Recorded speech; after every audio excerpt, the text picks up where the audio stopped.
Welcome to the press conference for Coco Glad there's Gauff. air condition. Yeah. Please raise your hand, state your name and organisation when asking your question. Coco, how does it feel to be back at Wimbledon? Yeah, it feels great to be back. I'm super happy to be here, and yeah, always grateful to be back here. Roy Garver, WTA. I saw you up there hitting balls with Mira on Yes. court 18. How'd that go? And who came out on top? You look like you were counting.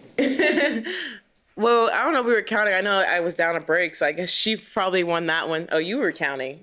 That's how you know. I don't know what the score was, but yeah, it was great. I like practicing with Mira, and yeah, she'll. I mean, she looks like she'll do well here. Catherine? Hi, Coco. Really hard-hitting question from me. I've just seen you've come in with the strawberry. Yeah. People have been debating what it should be called. Do you have any suggestions? This has been in other press conferences? No, just in the wider world, outside of this room. Oh, the little girl who interviewed me said his I don't know if it's a girl or boy, non-binary, that their name should be Straub. So I'm gonna name it Straub. I don't know if I like that name, so I think I'm gonna rename it later on. Will you let us know what you read? Yeah, I will. Lucy? Oh, Lucy Blackman Global. You came into the season, you said that French Open was your goal. What is, if you are happy to share with us, what's your next goal, or if any is grass related as well? Yeah, I mean, the next goal coming up, obviously, to have a good result here. I've lost in the fourth round a few times, so I would love to get past that stage. So yeah, I would say that's like the next thing I'm looking forward to. I would love to win this, but I'm a big believer in just conquering one step at a time. So if I get past that stage, then I'll start thinking about the winning. Matt? Hey, Coco. Hi.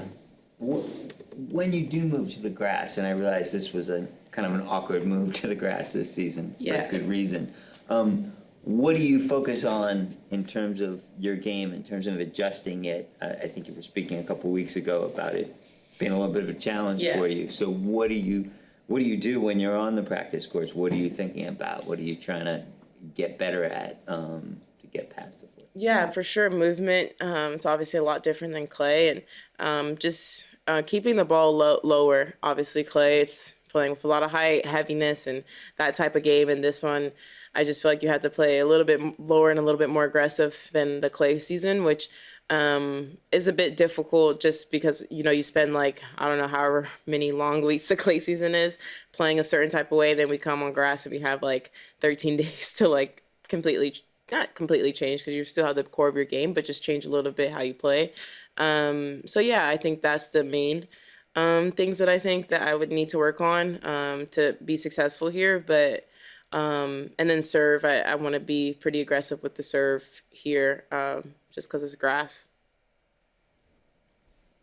Ava Wallace with the Washington Post. I had a follow-up on that. How do you work on that in 13 days?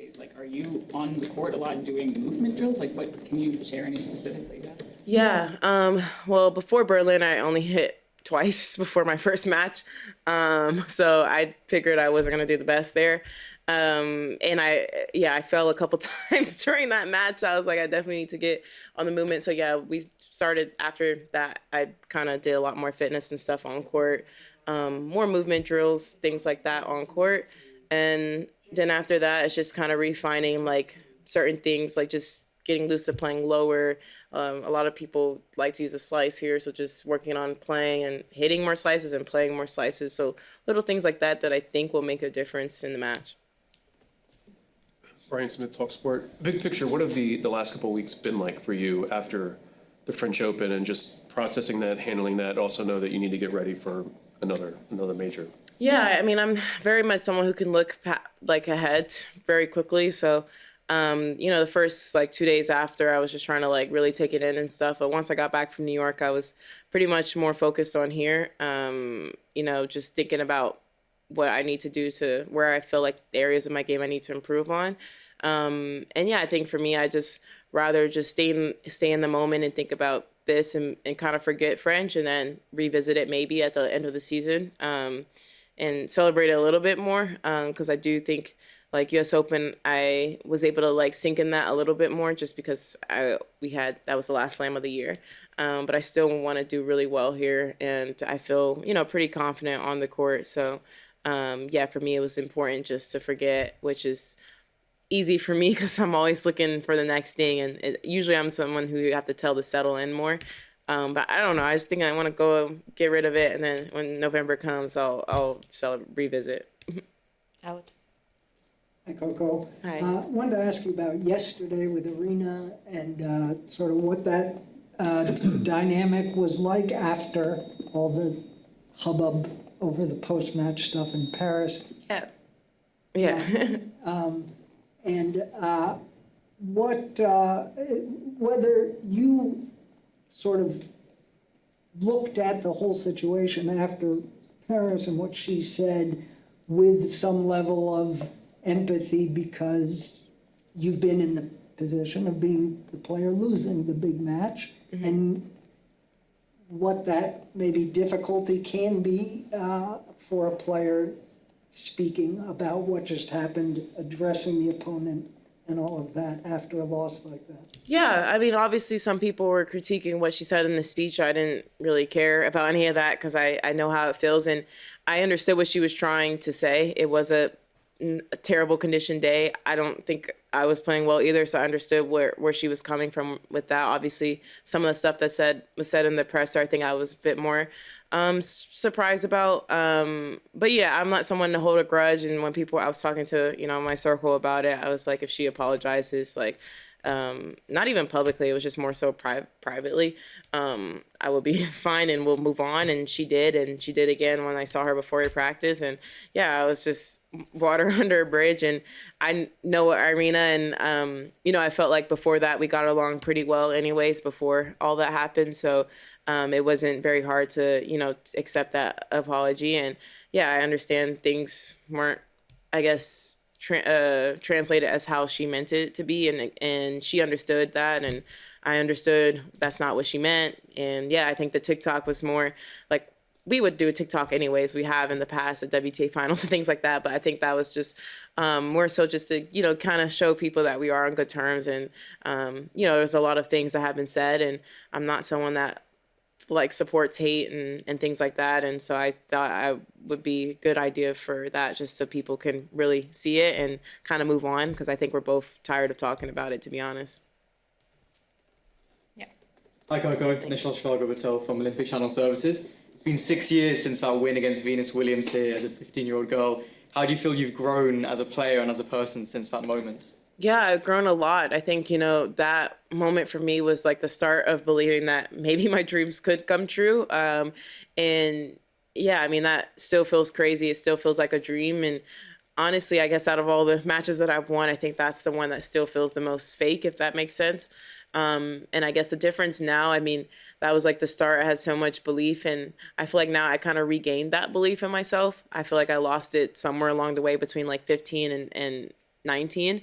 And at 19, I was able to regain that, or I would say like 16 and 19, I think I was struggling with confidence and things like that, and I was able to regain that. So if anything, I feel like I'm more similar at 21 to 15-year-old me than I probably was maybe when I was coming here at 18 or 17 than 15-year-old me, just because I feel like now I still have like that childlike confidence, and also just approaching the game and just having so much fun. Like I'm like really happy to be here. Ben?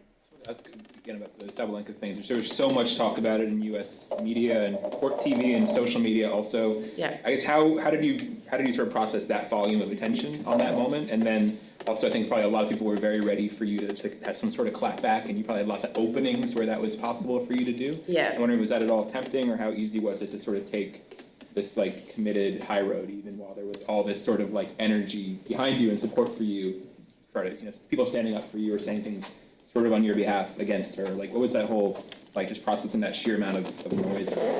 Yeah, it was very weird. And I mean, at first it was I'm transparent. At first it was a little tempting, just because the apology did come a little bit later. I thought it was going to come pretty quick. But after that, I mean, I didn't want to fuel more hate. I'm not the person that will fuel like hate in the world, and I think people were taking it too far. It wasn't even like more holding someone accountable. It was just really targeting and saying a lot of things that I felt like were not nice, and I didn't want to feel that more. And in general, I think even immediately after in my press conference, I didn't know what was exactly said. I was going based off what someone was saying in the press conference. So I didn't want to say anything unless I saw exactly what was said too. But in general, I'm someone, I preach love, I preach light, and I feel like I just practice what I preach. And if someone were to say something, I feel like most of the time I'm always going to try my best to take the high road. I can't promise in the future I won't, but I try to, just because that's what I would want, someone to look up to, and what if I'm thinking about my brothers watching me, and that's what I would want them to do. So yeah, I think for me, yeah, there's obviously temptation. I wouldn't be lying, but I don't know. I just want us to be kumbaya, live happily, hakuna matata, and yeah, be happy here. So yeah. Okay. Oh. You played obviously a really entertaining final on the Saturday, and then the men's final the following day, like 5.5 hours. Have you ever thought about what it'd be like to play a best of 5 final? And I guess from the perspective of equality, like, is that something that you'd be interested in moving towards if it was like for the final, semi, quarter, that sort of thing? Yeah, I've thought about best of 5, and I mean, I think it would favor me a little bit just from a physicality standpoint, but yeah, I mean, I don't mind tennis the way it is too. So I think both are interesting, like point takes and everything. So I don't have any opinion. I mean, obviously, I think it's because it's been this way so long, I wouldn't mind just keeping it like that. But 5.5 hours is insane. And the fact I was like halfway home on a flight, like to the US, and they were still playing, which is insane. I'm pretty sure by the time the trophy ceremony and them was done, I probably was like 2 hours away from landing in New York coming from Paris. So that just shows how long that match was. But yeah, it would be interesting if that were a thing. I think it would favor me just from like a physicality standpoint, but I do think it would kind of be a big change for the tour. So I think it would be fine just keeping it like how it is. Reem? Hi, Coco. Hi. Coco, it's been 10 years since a woman has pulled off the Channel Slam, since Serena. Okay.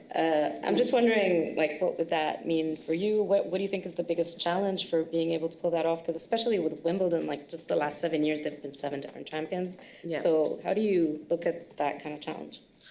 Oh, that would be really hard. And I understand why it hasn't been done that often. I mean, except I guess Carlos, he makes it pretty easy, and Novak too. But yeah, I didn't realize it was 10 years since Serena. So, I mean, it is a quick turnaround. I think that's the reason why this kind of double is so hard. It is a quick turnaround. And, you go from winning such a high tournament and, kind of having to be back to work and not even a few days later. But I would love to do that.